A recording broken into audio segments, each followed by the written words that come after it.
사도전서 7장은 여기 이제 결혼장입니다. 그래서 7장 1절에서 40절까지 이제 우리 기독교인의 결혼관에 대해서 잘 설명하고 있는데요.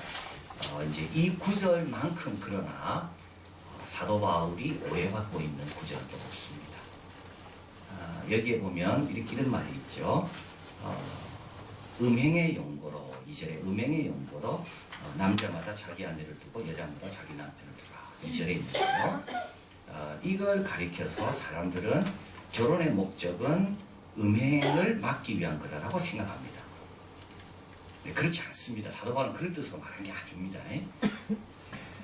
그래서 결혼의 목적은 어거스틴에 의하면 세 가지죠. 하나는 생선을 위한 것이고, 하나는 이런 육체적인 어떤 이런 것들을 또 제어하기 위한 것이고, 또 한 가지는 컴패니언십, 펠로십, 사귐을 위한 것이다. 그래서 결혼은 꼭 이런 것만 있지 않습니다. 그래서 근데 이제 이 구절을 가지고 사람들이 사도 바울이 결혼의 목적은 음행의 용고다라고 생각한다는 거, 틀렸다는 거죠. 오늘 아시게 될 거예요. 또 사도 바울은 여기서 재혼하지 않고 자기처럼 지내는 게 좋다. 결혼하지 않는 게 더 낫다. 그래서 이게 독신이 더 좋은 건가? 이제 그런 오해를 이 구절들이 이제 불러일으켰다는 겁니다. 그래서 이제 로마 캐톨릭에서 신부들은 이제 결혼하지 않죠. 그 신부들이 결혼하지 않는 이유는 이제 예수님을 본받는 삶이 되려면 예수님은 싱글이셨기 때문에 싱글을 살아야 된다. 그래서 가난하고 또 순결해야 된다. 그래서 이제 그런 것이 왔는데, 사실 여기도 어떻게 보면 결혼하지 않고 혼자 사는 것을 사도 바울이 장려하는 것처럼 이제 해석하게 되었기 됩니다. 근데 이제 오늘 본문을 여러분이 아시면 이제 달라진다는 거죠. 1절에 보니까요, 너희가 쓴 말에 대하여는 남자가 여자를 가까이 아니함이 좋으나, 이 말은 이제 여기서 이 남자가 누구, 이 여자가 누구냐라는 거예요. 이걸 이제 아시게 됩니다. 가까이 아니함이 좋으나라고 이야기하고 있다는 거예요. 이건 틀렸다는 거죠.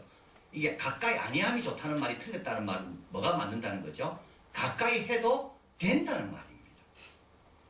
근데 고린도 교회는 두 부류의 사람이 있었다고 보는데, 하나는 자유인이기 때문에 내 마음대로 해도 된다는 생각하는 사람이 있고, 또 한 부류는 우리가 하나님을 믿는 예수 믿는 사람인데 모든 걸 금욕적으로 살아야 된다라고 생각하는 두 부류가 있었다는 겁니다.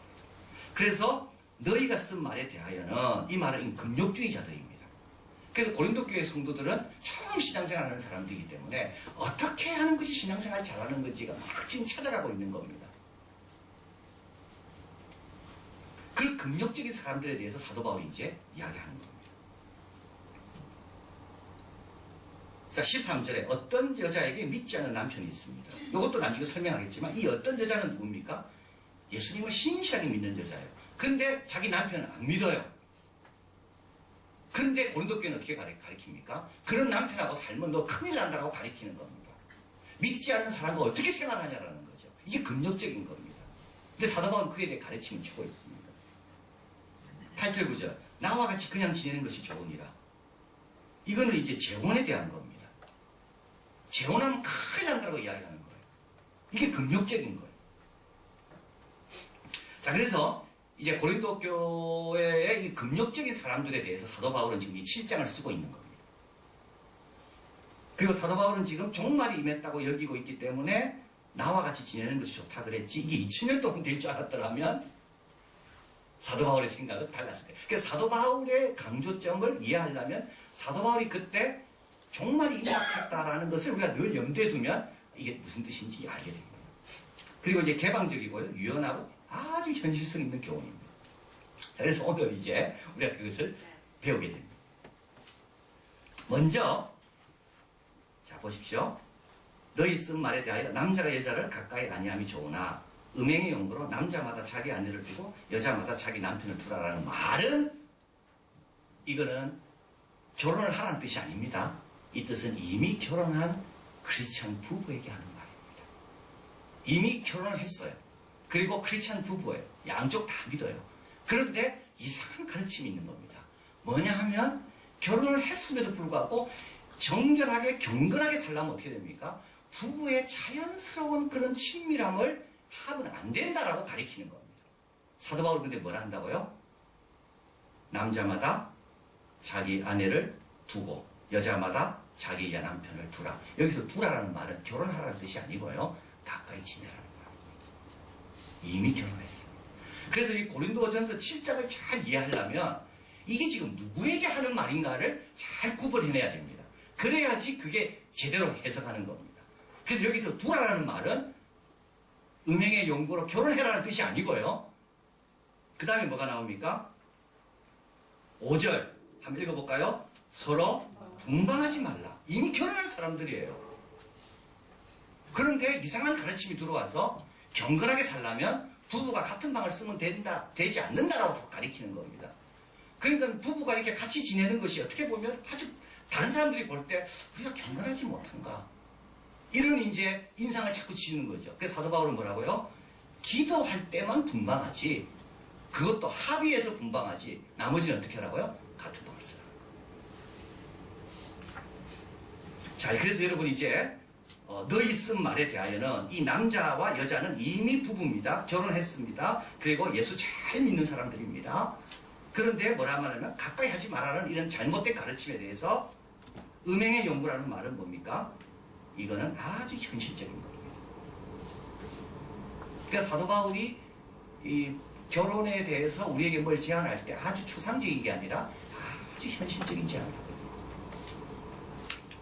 남자마다 2절에 자기 아내를 두고 여자마다 자기 남편을 두라.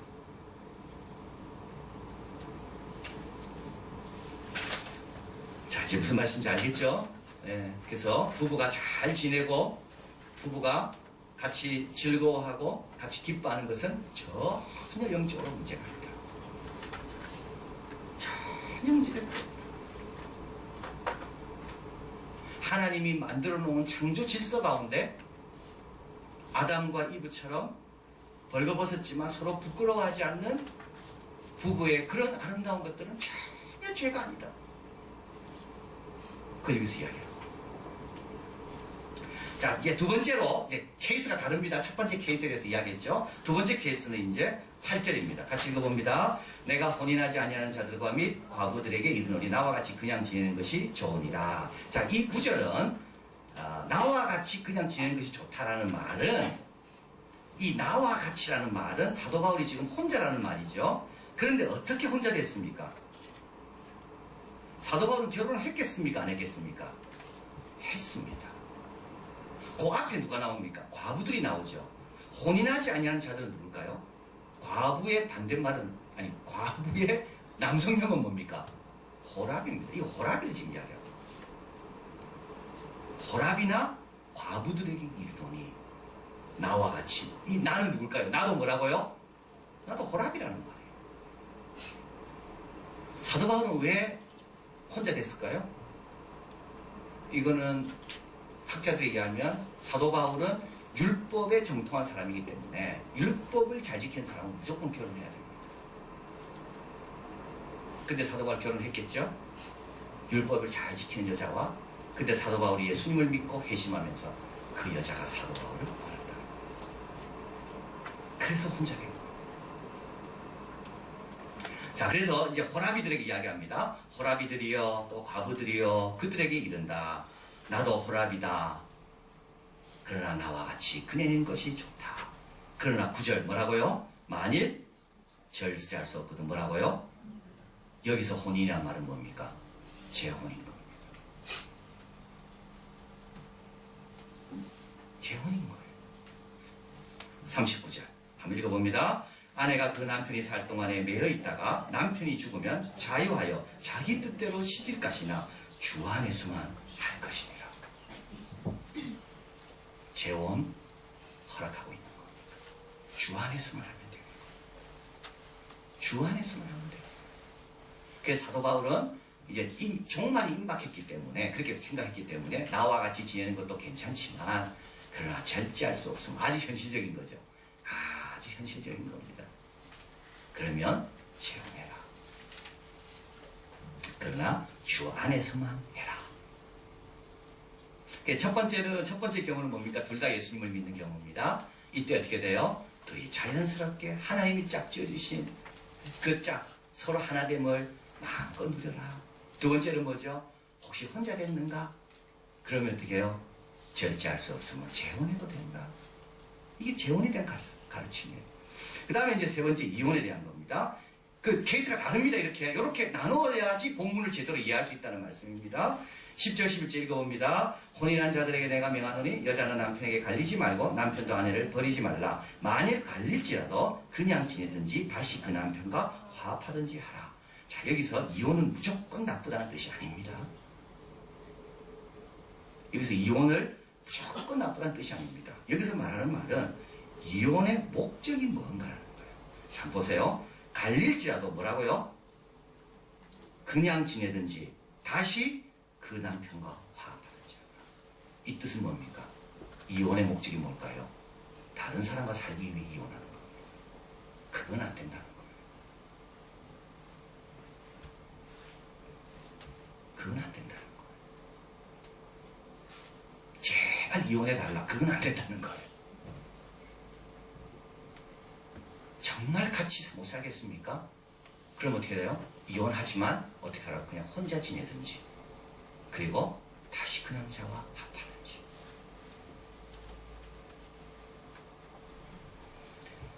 여기서 말하는 말은 다른 사람과 결혼하기 위해 이혼하는 것은 주님이 금하신다. 그러나 그 이외에 많은 경우가 있을 수가 있습니다. 그 이외에 많은 경우가 있을 수가 있어요. 남자가 폭력을 행한다든지, 남자가 사고를 당해가지고 그 다음 제정신이 아니에요.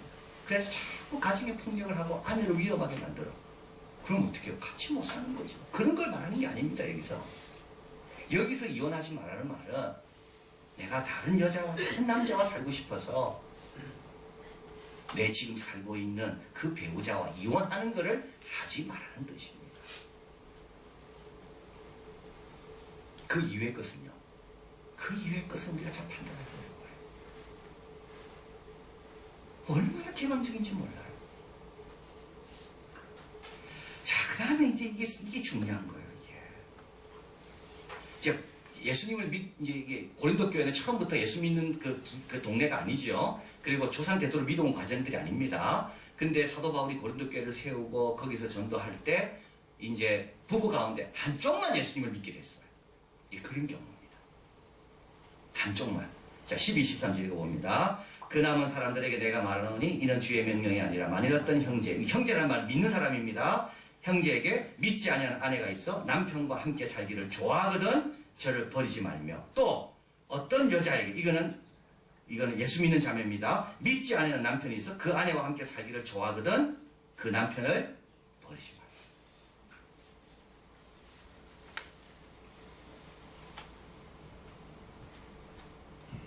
근데 여기서 엄청나게 중요한 내용이 있어요.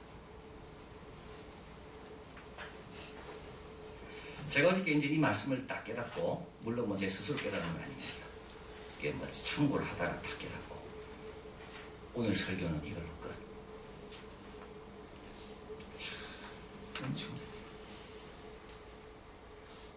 성경은요, 구약은 이렇게 이야기합니다. 속된 것이 거룩한 것에 영향을 미치는 게 강하겠습니까? 거룩한 것이 속된 것에 영향을 미치는 게 강합니까? 속된 것이 거룩한 것을 훨씬 더 쉽게 무너뜨립니다. 그죠?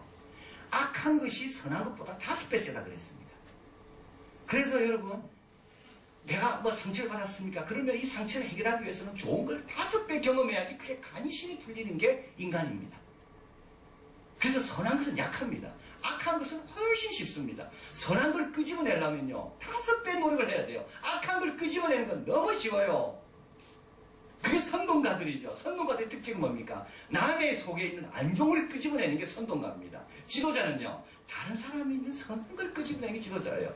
근데 다른 사람 속에 있는 선한 걸 끄집어내기는 너무 어렵습니다. 그래서 구약은 어떻게 가르치는가 하면, 제사장이, 거룩한 제사장이 어딜 가다가 속된 걸 만졌다는 거예요. 그러면은 거룩한 제사장이 이 속된 것을 거룩하게 만들겠냐, 이 속된 것이 제사장을 속되게 만들겠냐. 어느 거죠? 속된 것이 속되게 만든다. 조심하라는 말이에요. 그런데 가정은 달라요. 가정은 거룩한 것이 힘이 셉니다. 그래서 거룩한 아내가 믿지 않는 남편과 갈리지 말라는 거예요. 정말 중요한 내용이에요. 가정은 다른 데와 다릅니다. 가정은 사회와 완전히 다른 게 여기에 있습니다. 그 증거가 있습니다, 여러분. 증거를 대라면 증거될 수 있어요. 그 증거가 뭡니까? 여기 나와 있죠. 14절 읽어봅니다. 믿지 아니하는 남편이 아내로 인하여 거룩하게 되고 믿지 아니하는 아내가 남편에 인하여 거룩하게 되나니. 그 다음 구절이 뭐죠? 그렇지 아니하면 너희 자녀도 깨끗이 못하리라. 그러나 이제 거룩하니라. 자녀는 누구 영향 많이 받습니까? 믿는 엄마 아빠의 영향을 더 받습니다.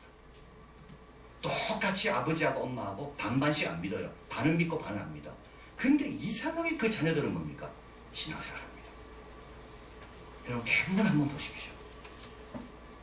대부분 엄마가 믿고 아버지가 안 믿든 아버지가 믿든 엄마가 믿든 안 믿든 이상하게 자녀들은요 믿음을 갖습니다. 왜 그럴까요? 가정은요 너희가 악한 자라도 자녀에게는 좋은 걸 줄 줄 알거든. 가정에서는 좋은 걸 아들에게 자녀에게 주길 원합니다. 그래서 가정에는 세상과 다르게 뭐가 더 세요? 거룩이 세다는 거예요. 정말 중요한 말씀이죠. 그래서 뭐라고요? 갈리지 말라는 거예요.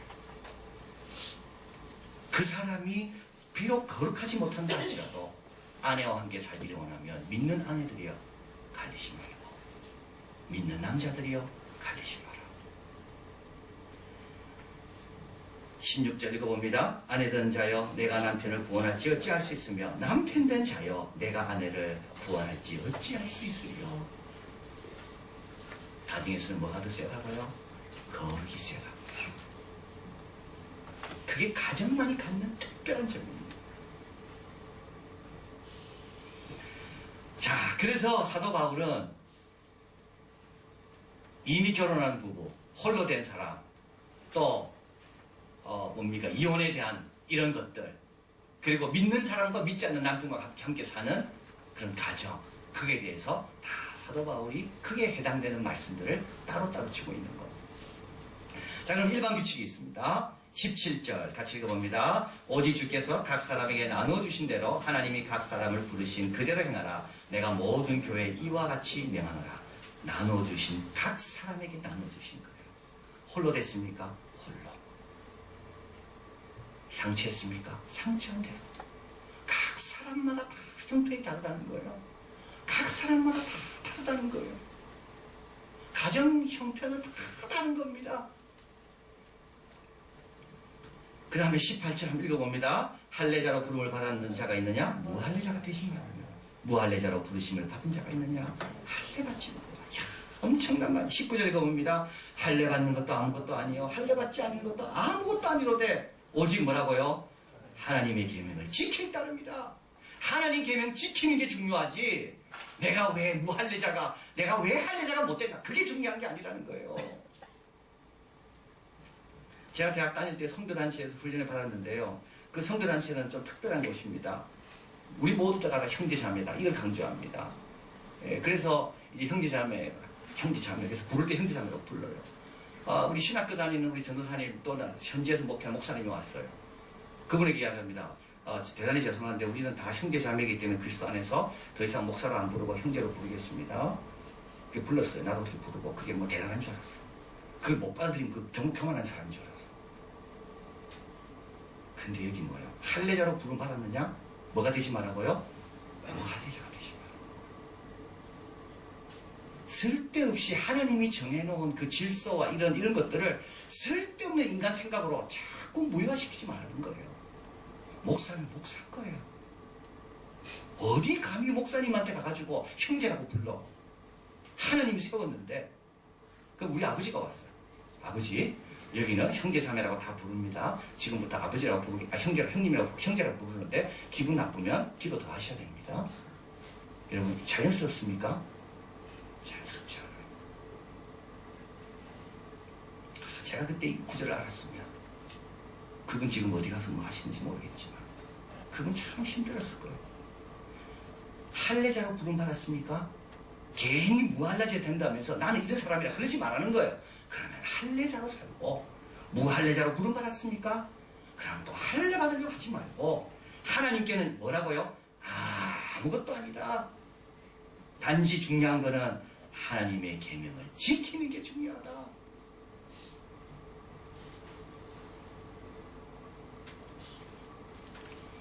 (21절) 내가 종으로 있을 때 부르심을 받았느냐?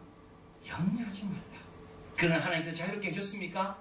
그럼 어떻게 해요? 자유를 또 누려라.